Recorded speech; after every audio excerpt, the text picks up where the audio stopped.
Bonsoir tout le monde. Alors nous allons aborder le dernier grand chapitre de la physique, le chapitre de la mécanique, avec l'application des lois de Newton. Alors je vais mettre à votre disposition toute une série de capsules abordant différents thèmes et problèmes concernant l'étude de ce grand chapitre. Alors la capsule de ce soir va vous permettre d'étudier le mouvement d'un mobile ou un corps S de masse M sur un plan horizontal. Alors tout d'abord, je vais commencer par lire l'énoncé de l'exercice qui va être réparti pratiquement soit en une capsule ou deux, tout dépend de la longueur de la capsule. Alors, soit un corps S de masse M égale 200 grammes. Alors, ce corps de masse M se déplace sur un plan horizontal AC. Soumis à une force F, le mouvement de S s'effectue sur deux parties.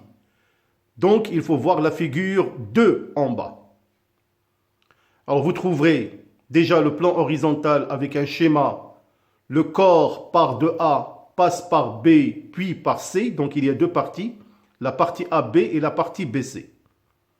Alors, la figure 2 donne la variation de la vitesse en fonction du temps. Notez aussi que dans la partie 1, la partie AB, le mouvement s'effectue sans frottement. Alors, comme question, déterminer la nature du mouvement sur la partie AB, calculer l'accélération, déduire l'intensité de la force F.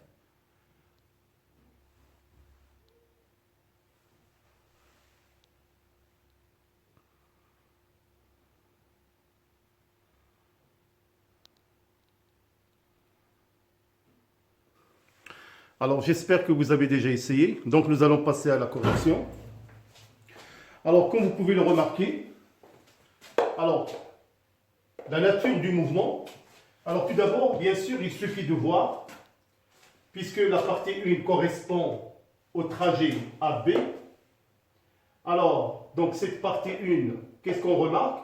Déjà que la variation de la vitesse en fonction du temps, alors, suit un cheminement différent dans l'intervalle 0 jusqu'à 0,8, tel que on remarque, d'après cette figure, que le mouvement dans la partie 1 s'effectue dans l'intervalle de temps t comprise entre 0 et 0,8 secondes.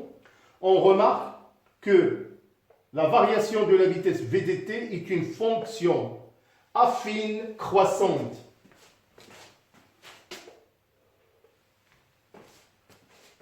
Donc, le mouvement de S est rectiligne, uniformément accéléré.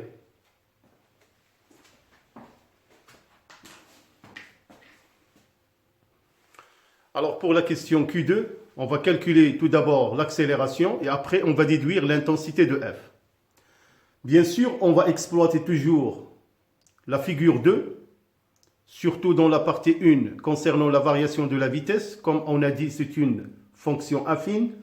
Alors, d'après la figure 2, V de t est égal à kT, ce qui implique que K est égal à dV sur dt, qui est le coefficient directeur, tel que l'accélération n'est que la valeur de ce coefficient directeur qui est égal à dV sur dt. Alors, pour calculer cette accélération, on va prendre deux valeurs. Donc, la première valeur, c'est 1,6 et l'instant 0,8. Et, bien sûr, la valeur 0 et à l'instant t est égal à 0 pour trouver que l'accélération égale 2 mètres par seconde carré. Alors, pour déduire l'intensité de la force F appliquée sur le corps S, alors bien évidemment, nous allons utiliser une partie du circuit, la partie AB. Nous allons bien sûr déterminer le système étudié qui est dans notre cas le corps S. on va établir le bilan des forces. Alors, comme vous pouvez voir sur le schéma, alors la force appliquée sur S, bien évidemment, c'est le poids. R, la réaction du sol. Et F, la force appliquée sur S.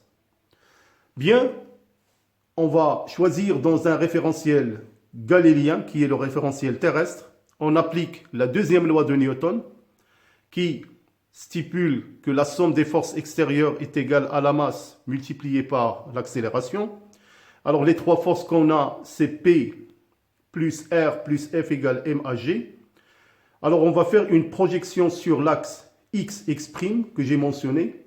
Alors sur cet axe, il n'y a que la force F qui est opérationnelle. Donc ce qui fait que F égale MAGX. Alors on peut remplacer tout simplement par une application numérique. F égale 200 grammes multiplié par 10 puissance moins 3 multiplié par 2 égale 0,4 newton. Alors il faut faire très attention concernant les valeurs exprimées dans le système international. Ici, comme la masse qui est donnée en grammes, donc il faut la convertir en kilogrammes. Alors maintenant, nous allons aborder l'étude du mouvement du corps S dans la partie BC, qui correspond à la partie 2 sur la figure 2. Alors, notez que dans la partie 2, et sur le trajet BC, le corps est animé d'un mouvement avec un frottement. Bien évidemment, la figure 2 donne la variation de la vitesse en fonction du temps, comme vous le savez. Alors, comme question numéro 3, déterminer la nature du mouvement dans cette partie BC. Question numéro 4, déterminer l'expression de R, l'intensité de R en fonction de F, M et G.